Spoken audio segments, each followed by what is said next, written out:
Hello दोस्तों, आपका हमारे YouTube चैनल एग्ज़ाम लाइट पर स्वागत है। आज हम हिंदी के मिक्स्ड क्वेश्चंस का प्रैक्टिस सेट करने वाले हैं। तो आइए हम सीधा चलते हैं अपने प्रश्न पर। आज का हमारा पहला प्रश्न है, बिहारी हिंदी का रूप नहीं है। हमारा पहला प्रश्न है, बिहारी हिंदी का रूप नहीं है। इसमें हमारे ऑप्शंस हैं मगही, अवधी, भोजपुरी, मैथिली।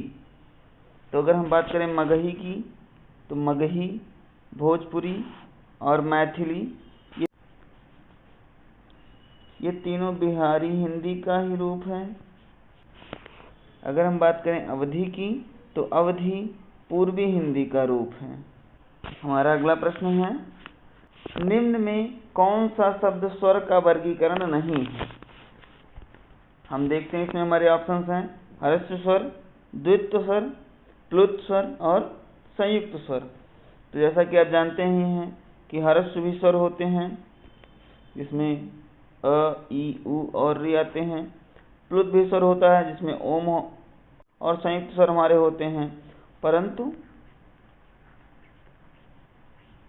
जो द्वित्व होता है यह हमारा स्वर नहीं होता है, स्वर का वर्गीकरण द्वित्व नहीं होता है। तो इसलिए हमारा जो सही आंसर है वह द्वित्व हो जाएगा।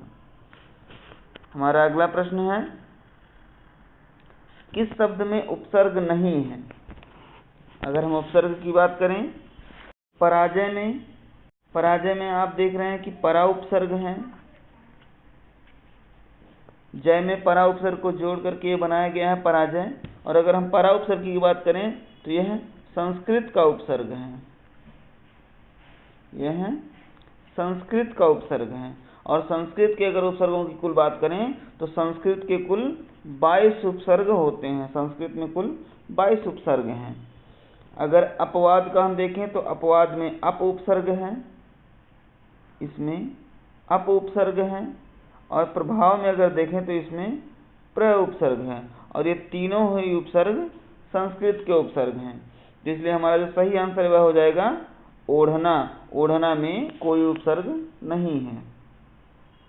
हमारा अगला प्रश्न है, वाक्यों का वर्गीकरण कितने आधारों पर किया गया है। इसके लिए हमारे ऑप्शंस हैं 3, 4, 2 और 8। तो अगर इसके हम सही आंसर की बात करें तो इसका हमारा सही आंसर हो जाएगा 2 आधारों पर। वाक्यों का वर्गीकरण 2 आधारों पर किया गया है। पहला है रचना के आधार पर। अगर हम पहले की बात करें तो पहला है रचना के आधार पर और दूसरा है अर्थ के आधार पर। पहला है रचना के आधार पर और दूसरा है अर्थ के आधार पर। अगर रचना के आधार पर बात करें तो यह 3 प्रकार के होते हैं और अर्थ के आधार पर बात करें तो वाक्य 8 प्रकार के होते हैं। रचना के आधार पर आप जानते ही हैं कि जो सरल वाक्य, संयुक्त वाक्य और मिश्र वाक्य होते हैं यह रचना के आधार पर होते हैं। आइए हम अपने अगले प्रश्न पर चलते हैं। हमारा अगला प्रश्न है, कवि का सही बहुवचन क्या है। इसमें हमारे ऑप्शंस हैं कविजन, कविगण, कविवृंद और कविवर्ग। अगर हम बात करें कवि शब्द की तो कवि में हम वृंद शब्दांश जोड़ करके हम इसका बहुवचन बनाते हैं। तो जो हमारा सही आंसर वह हो जाएगा कविवृंद। अगर हम बात करें बहुवचन की तो बहुत सारे ऐसे शब्द होते हैं जिनमें हम कुछ शब्दांशों को जोड़ करके हम बहुवचन बनाते हैं। जैसे कि वृंद हो गया, जन हो गया, गण है, वर्ग है, समूह है, आदि शब्दांशों को जोड़ करके हम बहुवचन बनाते हैं। अगर हम जन की बात करें तो जैसे हम गुरु में गुरु शब्द होता है हमारा गुरु, इसमें हम जन जोड़ देते हैं तो यह हमारा हो जाता है गुरुजन। और यह हमारा क्या होता है, बहुवचन होता है। अगर ऐसे गण की बात करें तो गण के लिए छात्र हैं, छात्र में हम गण जोड़ते हैं। शिक्षक है, शिक्षक में हम गण जोड़ देते हैं तो यह हमारा क्या हो जाता है, बहुवचन हो जाता है।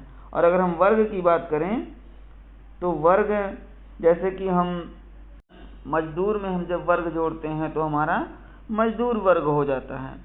हमारा अगला प्रश्न है, हरि मोहन को रुपए देता है, रेखांकित में कौन सा कारक है? इसमें आपको कारक बताना है कि इसमें कौन सा कारक है। इसमें हमारे ऑप्शंस हैं कर्म कारक, अपादान कारक, संप्रदान कारक और अधिकरण कारक। तो जो हमारा इसमें सही आंसर है वह हो जाएगा संप्रदान कारक, क्योंकि कर्ता जिसके लिए कुछ कार्य करता है या जिसे कुछ देता है उसमें कौन सा कारक होता है? उसमें संप्रदान कारक होता है। अगर हम बात करें कर्म कारक की, तो क्रिया का फल जब कर्म पर पड़ता है तो वहाँ कर्म कारक होता है। कर्म कारक की जो विभक्ति होती है वह को होती है। हम बात करें अगर अपादान कारक की, तो जब एक वस्तु का दूसरी वस्तु से अलगाव हो, तुलना हो, समानता हो या भय दिखाया जा रहा हो वाक्य में, तो ऐसे वाक्य में अपादान कारक होता है और इसकी जो विभक्ति होती है वह से होती है। बात करें अगर अधिकरण कारक की, तो इसकी जो विभक्ति होती है वह में अथवा पर अथवा पे होती है, यानी में, पर या पे विभक्ति होती है अधिकरण कारक की। तो चलिए हमारा अगला प्रश्न है, इनमें से संबंधवाचक सर्वनाम क्या है? अगर हम अपने ऑप्शन देखें तो इसमें है कुछ, वह, जो या इनमें से कोई नहीं। तो अगर हम संबंधवाचक सर्वनाम की बात करें तो इसमें हमारा जो सही आंसर वह हो जाएगा जो हमारा संबंधवाचक सर्वनाम है। अगर हम बात करें कुछ की, तो कुछ हमारा अनिश्चयवाचक सर्वनाम है, अनिश्चयवाचक सर्वनाम है हमारा कुछ। अगर हम बात करें वह की, तो यह हमारा निश्चयवाचक सर्वनाम है और जो है यह हमारा संबंधवाचक सर्वनाम है। हमारा अगला प्रश्न है, स्त्री शब्द का विशेषण है, इसमें आपको विशेषण बताना है। इसमें हमारे ऑप्शंस हैं स्त्री, स्त्रीय, स्त्रैण या स्तैण। तो अगर इसमें हम सही आंसर की बात करें तो इसमें हमारा जो सही आंसर वह हो जाएगा ऑप्शन सी या ऑप्शन थर्ड, स्त्रैण। जो स्त्री शब्द का विशेषण होता है वह स्त्रैण होता है। हमारा अगला प्रश्न है, तुम जाओ सो जाओ, वाक्य में सोना क्रिया है। हमें फिर से प्रश्न को देखते हैं, तुम जाओ सो जाओ, वाक्य में सोना क्रिया है। तो इसमें क्रिया बताना है कि सोना में कौन सी क्रिया है। हम ऑप्शन अगर देखें अपना, तो ऑप्शन है अकर्मक क्रिया, सकर्मक क्रिया, द्विकर्मक क्रिया या प्रेरणार्थक क्रिया। तो इसमें जो हमारा सही आंसर है वह हो जाएगा अकर्मक क्रिया, क्योंकि सोना एक अकर्मक क्रिया है। अगर हम बात करें सकर्मक क्रिया की, तो जहाँ कर्म की उपस्थिति होती है वहाँ सकर्मक क्रिया होता है। अगर द्विकर्मक क्रिया की बात करें तो दो कर्म होते हैं या वाक्य जब दो कर्म से युक्त होता है तो वहाँ द्विकर्मक क्रिया होती है। अगर इसके उदाहरण की बात करें, जैसे राम ने श्याम को पुस्तक दी, अगर हम द्विकर्मक क्रिया की बात करें तो राम ने श्याम को पुस्तक दी। अब यहाँ हम देखते हैं कि एक कर्म तो हमारा श्याम में है और एक है हमारा पुस्तक, तो ऐसे वाक्य द्विकर्मक क्रिया के अंतर्गत आते हैं। और अगर हम बात करें प्रेरणार्थक क्रिया की, तो जब कर्ता स्वयं कोई कार्य ना करके किसी दूसरे को उस कार्य को करने के लिए प्रेरित करता है तो वहाँ प्रेरणार्थक क्रिया होती है। हमारा अगला प्रश्न है, हथियाना चिकनाना किस प्रकार की क्रिया है? हमारे ऑप्शंस हैं प्रेरणार्थक क्रिया, संयुक्त क्रिया, सहायक क्रिया व नाम धातु क्रिया। तो अगर अपने सही आंसर की बात करें तो हथियाना चिकनाना में नाम धातु क्रिया है। नाम धातु क्रिया क्या होती है? जब हम संज्ञा, सर्वनाम, विशेषण से क्रिया बनाते हैं तो ऐसी क्रिया नाम धातु क्रिया कहलाती है। जैसे है हाथ से हथियाना, चिकना से चिकनाना, बात से बतियाना, लात से लतियाना, ये सब हमारी नाम धातु क्रिया होती हैं। हम बात करें अगर संयुक्त क्रिया की, तो जहाँ दो या दो से अधिक धातुओं अथवा क्रियाओं का प्रयोग साथ साथ किया जाता है तो वहाँ संयुक्त क्रिया होती है। अगर हम इसमें उदाहरण देखें तो हमारा उदाहरण हो जाएगा राहुल पुस्तक पढ़ने लगा। अगर हम बात करें संयुक्त क्रिया की तो राहुल पुस्तक पढ़ने लगा। अब इसमें देख रहे हैं कि हमारी दो क्रिया एक साथ लगी हुई है, एक तो पढ़ना और एक लगना।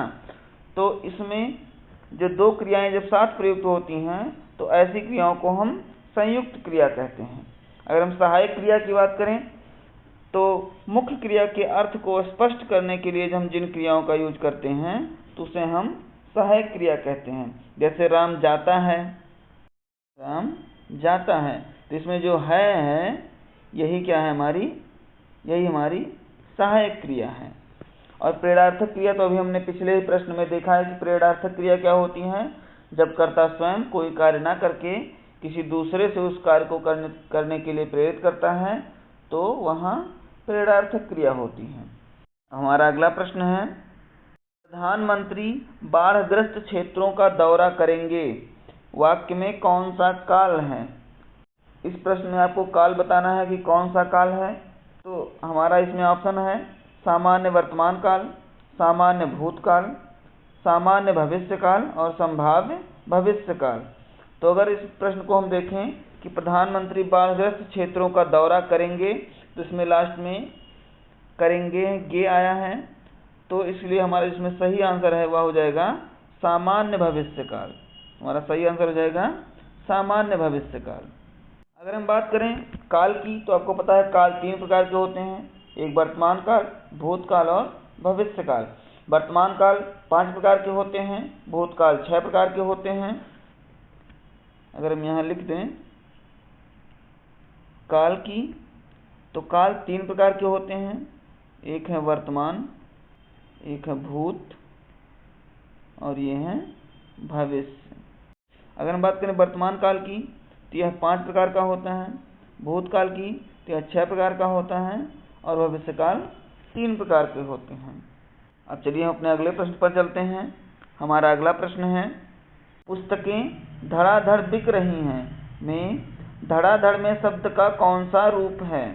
अब बताना है कि धड़ाधड़ शब्द का कौन सा रूप है। तो इसमें हमारे ऑप्शंस हैं विशेषण, प्रविशेषण, क्रिया एवं क्रिया विशेषण।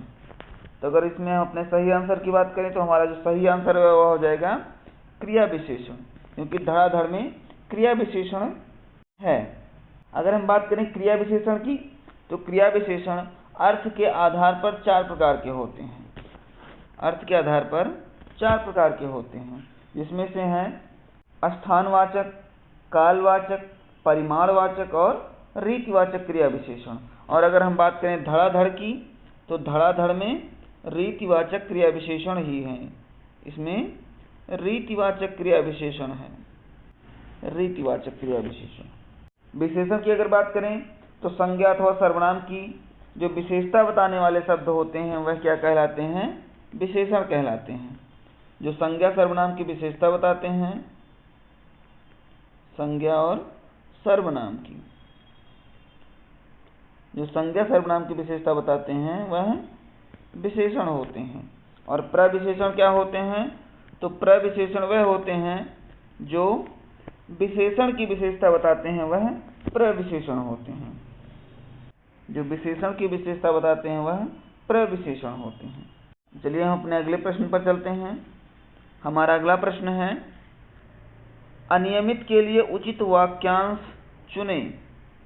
अगर हम अनियमित के लिए वाक्यांश की बात करें तो इसमें हमारे ऑप्शन हैं जो नियमानुकूल ना हो, जिसका निवारण ना हो सके, जिस पर कोई नियंत्रण ना हो, जो आसानी से झुकाया जा सके।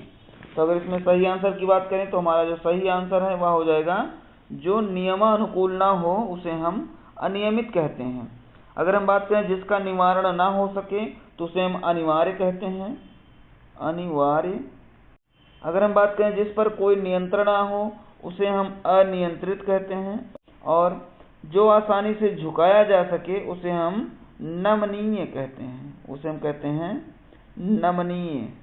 हमारा अगला प्रश्न है, नाक का बाल होना मुहावरे का अर्थ क्या है। इसमें हमारे ऑप्शंस हैं शहीद हो जाना, कुछ भी ना सुनना, अधिक प्रिय होना और चुगली करना। इसमें अगर हम सही आंसर की बात करें तो जो इसमें हमारा सही आंसर वह हो जाएगा अधिक प्रिय होना। नाक के बाल होने का अर्थ होता है अधिक प्रिय होना। अगर हम बात करें शहीद होना, इसके लिए जो हमारा मुहावरा होता है वह होता है खेत रहना। इसका जो हमारा मुहावरा होता है वह होता है खेत रहना। खेत रहने का जो अर्थ होता है वह होता है शहीद हो जाना। अगर हम बात करें कुछ भी ना सुनना, इसके लिए होता है कान में तेल डालना। कान में तेल डालना। अगर हम बात करें चुगली करना तो इसका होता है कान भरना। कान भरना का अर्थ होता है चुगली करना। आइए अपने अगले प्रश्न पर चलते हैं। हमारा अगला प्रश्न है महात्मा शब्द में कौन सा समास है। इसमें आपको समास बताना है कि महात्मा शब्द में कौन सा समास है। इसमें हमारे ऑप्शन है कर्मधारय समास, अव्ययी भाव समास, बहुब्रीहि समास और तत्पुरुष समास। तो इसमें जो हमारा सही आंसर है वह हो जाएगा कर्मधारय समास। हमारा सही आंसर हो जाएगा। अगर हम बात करें अव्ययी भाव समास की तो आपको पता है इसमें प्रथम पद प्रधान होता है। प्रथम पद प्रधान होता है इसमें। अगर हम बात करें बहुब्रीहि समास की तो इसमें ना तो प्रथम पद प्रधान होता है और ना ही द्वितीय, बल्कि क्या होता है इसमें कोई अन्य पद प्रधान होता है। अन्य पद प्रधान होता है, इसमें कोई अन्य पद प्रधान होता है। और अगर हम बात करें तत्पुरुष समास की तो इसमें उत्तर पद प्रधान होता है, वह तत्पुरुष समास होता है। और तत्पुरुष समास के कुल 6 भेद होते हैं। 6 भेद हैं। आइए अपने अगले प्रश्न पर चलते हैं। हमारा अगला प्रश्न है दही वड़ा में समास है। इसमें हमारे ऑप्शंस हैं कर्मधारय समास, तत्पुरुष समास, बहुब्रीहि समास और द्विगु समास। अगर हम बात करें दही वड़ा में समास की तो इसमें लुप्त पद तत्पुरुष समास होता है। इसमें तो यह तत्पुरुष समास के अंतर्गत ही आता है, इसलिए जो हमारा सही आंसर है वह हो जाएगा ऑप्शन सेकंड तत्पुरुष समास। हमारा अगला प्रश्न है निम्न में कौन सी वर्तनी सही है। इसमें आपको वर्तनी बतानी है कि कौन सी वर्तनी सही है। तो इसमें जो हमारे ऑप्शंस हैं वह है चार दीवारी, चहार दीवारी, चार दीवारी और चाहर दीवारी। आप देख लीजिए बहुत थोड़ा थोड़ा अंतर है इसमें। तो इसमें अगर हम सही आंसर की बात करें तो जो हमारा सही आंसर है वह हो जाएगा चहार दीवारी। यही हमारा शुद्ध शब्द है, जबकि चार दीवारी और चाहर दीवारी ये सब गलत हैं। तो आइए हम अपने अगले प्रश्न पर चलते हैं। हमारा अगला प्रश्न है किस विकल्प में सही विलोम युग्म नहीं है। ध्यान से देखिएगा, इसमें बताना है कि किसमें सही विलोम युग्म नहीं है। तो अगर अमावस्या की बात करें, अमावस्या, पूर्णिमा, आचार, अनाचार, गुप्त, मुक्त, कुटिल और सरल। तो अगर हम बात करें अमावस्या की तो अमावस्या का जो विलोम होता है वह पूर्णिमा होता है, इसलिए यह सही है। अगर हम बात करें आचार की तो आचार का विलोम अनाचार होता है, यह भी सही है। अगर हम बात करें कुटिल की तो कुटिल का विलोम सरल होता है, यह भी सही है। लेकिन अगर हम बात करें गुप्त की तो गुप्त का जो विलोम होता है मुक्त नहीं होता है, इसलिए जो हमारा सही आंसर है वह हो जाएगा गुप्त मुक्त। अगर हम बात करें गुप्त के विलोम की तो जो गुप्त का विलोम होता है वह होता है प्रकट।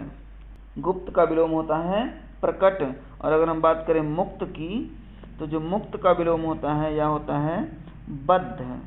जो मुक्त का विलोम होता है यह होता है बद्ध। अब हम अपने अगले प्रश्न पर चलते हैं। हमारा अगला प्रश्न है निम्नलिखित में से कौन सा रात्रि का पर्यायवाची नहीं है। इसमें पर्यायवाची बताना है। रात्रि का पर्यायवाची इसमें आप सबको बताना है। तो जो रात्रि का पर्यायवाची है इसमें हमारे ऑप्शन है विभावरी, निशि, समीर और रजनी। तो अगर हम रात्रि की पर्यायवाची की बात करें तो विभावरी, निशि और रजनी ये तीनों ही रात्रि के पर्यायवाची हैं। ये तीनों ही रात्रि के पर्यायवाची हैं। जबकि अगर हम बात करें समीर की तो समीर हवा का पर्यायवाची है। अगर इसके हम और पर्यायवाची की बात करें तो आपको पता है इसमें हवा है, पवन है, अनिल है, मारुत है, वात है, वायु है। तो ये सब समीर के पर्यायवाची हैं। अब अपने अगले प्रश्न पर चलते हैं। हमारा अगला प्रश्न है, नीचे दिए गए तत्सम तद्भव शब्दों के युग्म में कौन सा युग्म त्रुटिपूर्ण है। इसमें हमें बताना है कि कौन सा युग्म त्रुटिपूर्ण है, यानी कौन सा युग्म सही नहीं है। तो ये हमारा घृत और घी सही है, क्योंकि घृत का जो तद्भव होता है वह घी होता है। अगर बात करें क्षीर और खीर की, तो यह भी सही है, क्योंकि क्षीर का ही तद्भव खीर होता है और दुग्ध का तद्भव दूध होता है, तो यह भी हमारा सही है। तो अगर इस प्रकार हम क्वेश्चन में देखें कौन सा त्रुटिपूर्ण है, तो वह हो जाएगा हमारा सही आंसर ऑप्शन थर्ड, दही का तद्भव दही नहीं होता है, जबकि दधि का होता है, दधि का होता है दही। अपने अगले प्रश्न पर चलते हैं। हमारा अगला प्रश्न है, लघूर्म में कौन सी संधि है। इसमें आपको संधि बताना है कि कौन सी संधि है। तो इसमें हमारे ऑप्शन है स्वर संधि, दीर्घ स्वर संधि, अयादि स्वर संधि और वृद्धि स्वर संधि। तो अगर हम सही आंसर की इसमें बात करें, तो इसमें जो हमारा सही आंसर है वह हो जाएगा दीर्घ स्वर संधि। लघूर्म में हमारे दीर्घ स्वर संधि है, क्योंकि आपको पता है इसका जो विच्छेद होता है लघु और प्लस ऊर्मी, बड़ा ऊ होता है, ध्यान रखिएगा इसमें छोटा ऊ नहीं होता है। तो इसमें जो हमारा हो जाएगा इसका विच्छेद वह हो जाएगा लघु प्लस ऊर्मी, तो इसमें हमारी हो जाएगी दीर्घ स्वर संधि। अगर हम संधि की बात करें तो आपको पता है संधि 3 प्रकार के होते हैं, स्वर संधि, व्यंजन संधि और विसर्ग संधि। अगर स्वर संधि की बात करें तो स्वर संधि 5 प्रकार की होती हैं, दीर्घ स्वर संधि, गुण स्वर संधि, वृद्धि स्वर संधि, यण स्वर संधि और अयाद स्वर संधि। अब अपने अगले प्रश्न पर चलते हैं। हमारा अगला प्रश्न है, श्वेत और स्वेद का अर्थ है। यह पेट 2022 की परीक्षा में पूछा गया प्रश्न है। हमारे ऑप्शन है सफेद और पसीना, निजी और सफेद, स्वच्छ और सफेद, सफेद और मनमाना। अगर हम बात करें श्वेत की, श्वेत मीन्स होता है सफेद, जबकि अगर हम बात करें स्वेद की,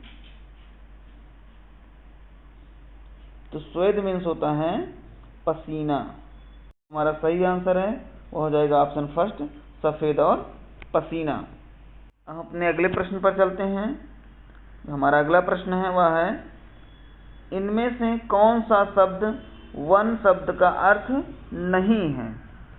इसमें बताना है हमें कौन सा वन शब्द का अर्थ नहीं है। तो वन का जो अर्थ होता है वह पानी भी होता है, जंगल भी होता है और वाटिका भी होता है, जबकि जो जीत है यह वन शब्द का अर्थ नहीं होता है। इसलिए जो हमारा सही आंसर है वह हो जाएगा जीत। हमारा अगला प्रश्न है, जहाँ दो भिन्न पदार्थों में सादृश्य का प्रतिपादन हो वहाँ अलंकार होता है। यह हमारे अलंकार का प्रश्न है। इसमें हमारे ऑप्शन हैं यमक, अतिशयोक्ति, श्लेष और उपमा। अगर इसमें सही आंसर की बात करें तो हमारा जो सही आंसर है वह हो जाएगा ऑप्शन नंबर 4, उपमा अलंकार। जहाँ दो भिन्न पदार्थों में सादृश्यता का बोध होता है वहाँ उपमा अलंकार होता है। अगर हम बात करें श्लेष अलंकार की, तो इसका अर्थ होता है चिपका हुआ। जहाँ कोई शब्द एक ही बार आए और उसका अर्थ अलग अलग हो तो वहाँ श्लेष अलंकार होता है। अतिशयोक्त अलंकार, जहाँ बात को बढ़ा चढ़ाकर कहा जाता है तो वहाँ अतिशयोक्त अलंकार होती हैं। और यमक अलंकार की बात करें तो जहाँ एक शब्द एक से अधिक बार आए परंतु उसका अर्थ अलग अलग हो वहाँ यमक अलंकार होता है। हमारा अगला प्रश्न है, किस प्रकार का छंद है। बात करें अगर छप्पे की, तो इसमें प्रश्न दिया है छप्पे किस प्रकार का छंद है। इसमें हमारे ऑप्शन है विषम, सम, अर्धसम और इनमें से कोई नहीं। अगर इसमें सही आंसर की बात करें तो जो छप्पे है हमारा वह विषम मात्रिक छंद है। कौन सा है? विषम मात्रिक छंद है। विषम मात्रिक छंद में दो छंद होते हैं। कौन कौन से? एक है कुंडलिया और दूसरा है छप्पे। अगर हम बात करें सम मात्रिक छंद की, कुल 7 प्रकार के होते हैं। जिसमें चौपाई, रोला, गीतिका, हरिगीतिका, अहीर, तोमर और वीर या आल्हा शामिल होता है। यह हमारे कुल 7 प्रकार के हो जाए। अगर हम बात करें अर्धसम की, तो अर्धसम में 4 प्रकार के होते हैं: दोहा, सोरठा, बरवय और उल्लाला। तो अर्धसम में दोहा, सोरठा, बरवय और उल्लाला होता है। विषम में कुंडलिया, छप्पय होता है। और सम की अगर बात करें तो इसमें चौपाई, रोला, गीतिका, हरगीतिका, अहीर, तोमर और वीर या आल्हा होता है। तो आइए अब हम अपने अगले प्रश्न पर चलते हैं। यह है हमारा होमवर्क का प्रश्न है। निम्नलिखित में कौन सी रचना मलिक मोहम्मद जायसी की नहीं है? तो आपको बताना है इन रचनाओं में से कौन सी रचना मलिक मोहम्मद जायसी की नहीं है। इसमें हमारे ऑप्शन हैं आखिरी कलाम, पद्मावत, अखरावट और नागमती विरह।